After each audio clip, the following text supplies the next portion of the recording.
enough time passed in a single day, and I was sure that I had it worse, to lose so fast from a vicious curse. But you, my dear, must have had my name for all those years living in your frame of no escape and of no reward. Was I the light you were moving toward? And you, my love, are buried here. I wish that wasn't so. But if my song should reach your ears, there's one thing you should know. It rained on the day that we met. You might not remember, but you sure can bet I was there on the day that you died. I stood at the window while the same rain fell outside. Had to guess you had a hand up there, 'cause when I came to sing today, the sun was out and shining on your grave.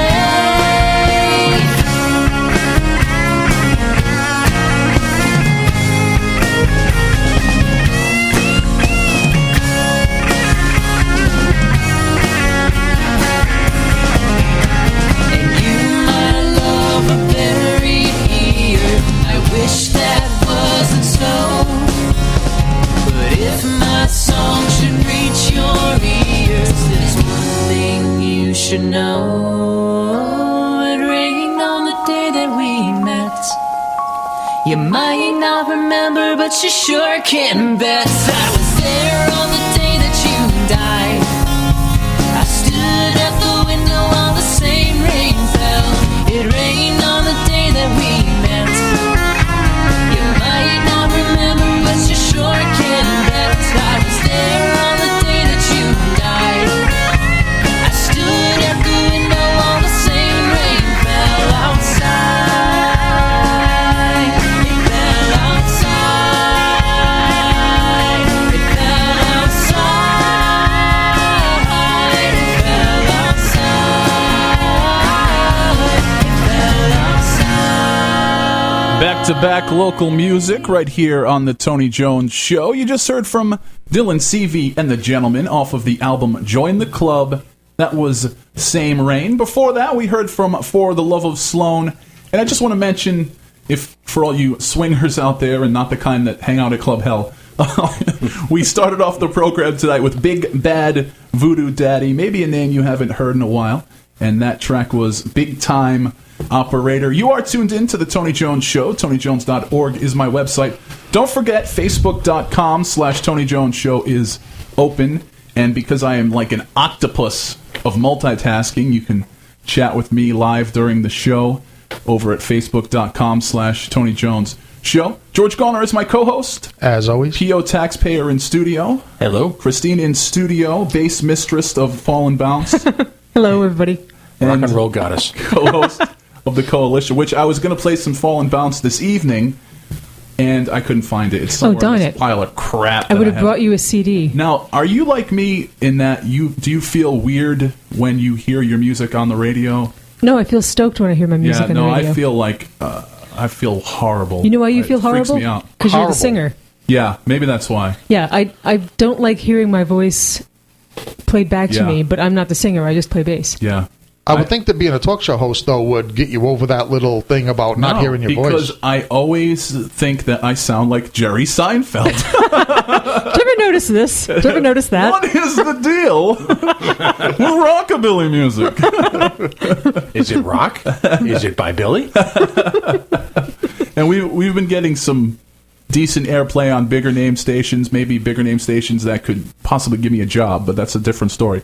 And Well, I would think that'd be enough to overcome this phobia of yours. it just, I don't know, it freaks me Yeah, out. if people are willing to play it, it can't be that bad. Right, but it weirds me out to hear and to think of, maybe thinking of that song in, some crummy practice space or whatever, and now but I don't know. No, don't It's just- think of it as a crummy practice space. Think of it as you're rocking people's faces off. Think of it, the smell of success. Exactly. Which, by the way, it smells like urine in the studio tonight. It's just disgusting in here. Is that the smell of success? I kind of hope not. That's the smell of AM radio success. Providence style. So let's talk a little politics, because, P.O., you're probably chomping at the bit, foaming at the mouth, over the fact that my pal, Link Chafee, is out of the race. Is that a game changer? Or, I mean, I thought it was an onion thing, actually. And, I'm driving home from work, and I'm hearing Chafee's out, and I'm thinking, what just happened, and does anybody care? I think people care. I think there's some really interesting ramifications. I've run the gamut of emotions. Sheer joy. I laughed. I cried. Sheer enjoyment. I got kicked in the face by a horse. First of all, I think the most bizarre moment was his wife congratulating him and applauding his courage at not running. That was interesting. It really leaves the state in a void. And again, that's where my issue is. I'm hoping that this state falls on its face financially, collapses in a molten heap of rubble, and in a sense, then we can begin a real renewal of Rhode Island. But what he's done effectively, I mean, the governorship of Rhode Island is one of the weakest in the nation. There's no surprise at that. This state is run by Gordon Fox. Anything that's happened in the state in the last 7 years can be laid firmly at the feet of one Gordon Fox. So, what does it mean as governor? The trouble is, the governorship should occupy at least some type of higher moral ground, some type of bully pulpit for issues concerning the people. It hasn't for the last 2 years, and now, by him leaving, he'll take a role that was impotent at best, that he emasculated completely, and leave it completely out in the open. There's no one there to counteract the General Assembly. And at a time when we're facing as a state, I'm happy to say, our worst crisis ever. It's astonishing that this is considered an act of courage, and what's even more astonishing is that there are area politicians who are applauding his legacy. Right. Now, well, they're saying that because what are you supposed to say? They have to, yeah. If you're hoping to get the mantle passed to you, you're going to say something nice. I mean, and you can't blame his wife for saying something nice to him. She's married to the guy. Yeah, and he'll stop wasting all his money. Right, exactly. I mean, I'm not sure what else he could have done. Once you decide you're not going to run, you pretty much have to say so.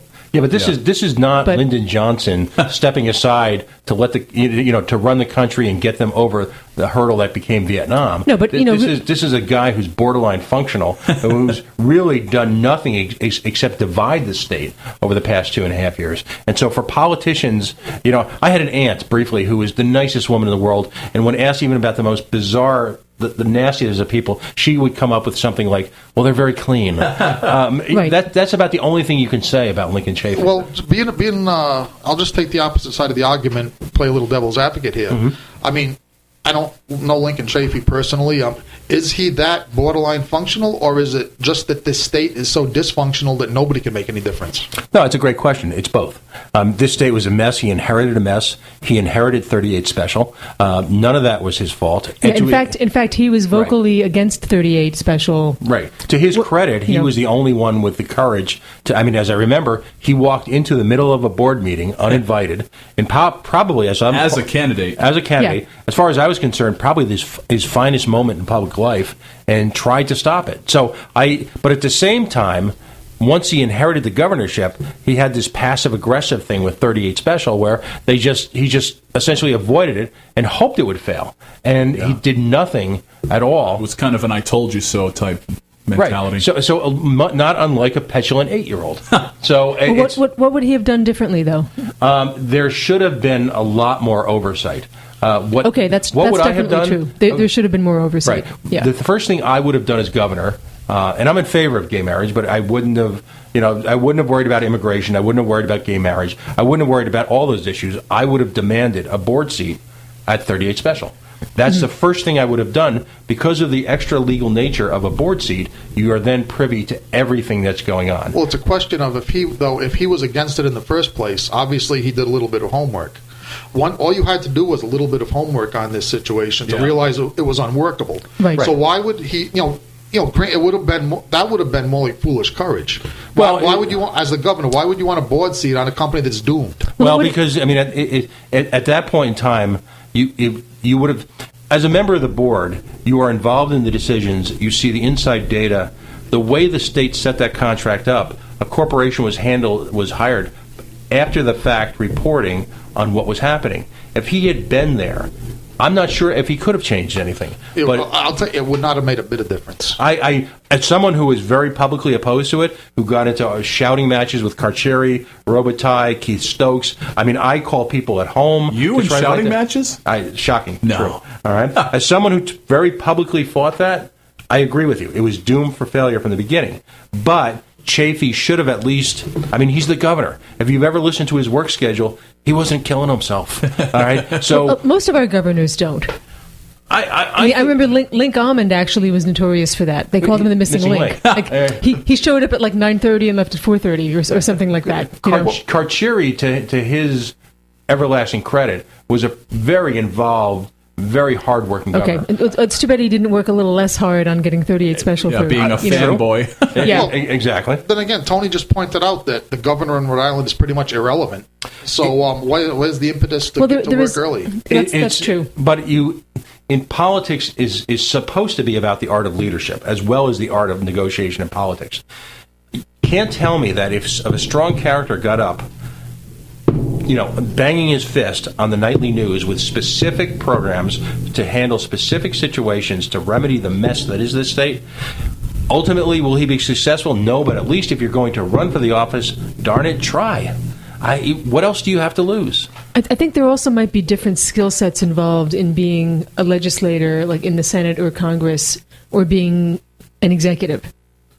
True. And, whatever you might think of Chafee's time in the Senate, my guess is that temperamentally he was more suited to that than to being governor.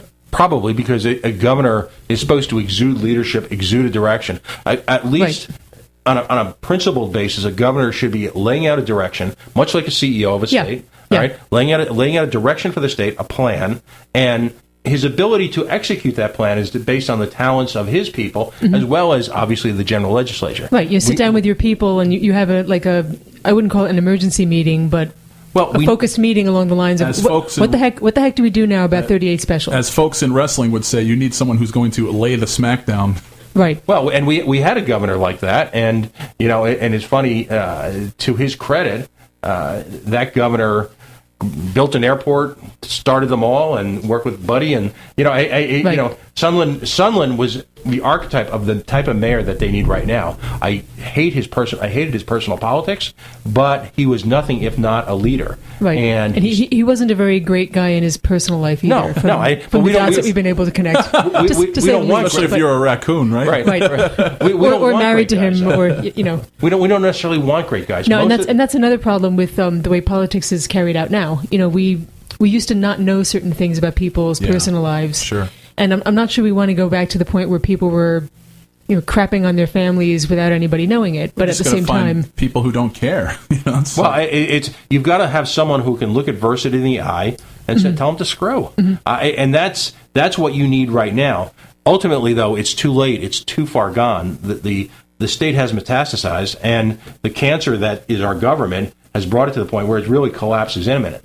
And by the way, the other side of 38 Studios, and we mentioned it on the other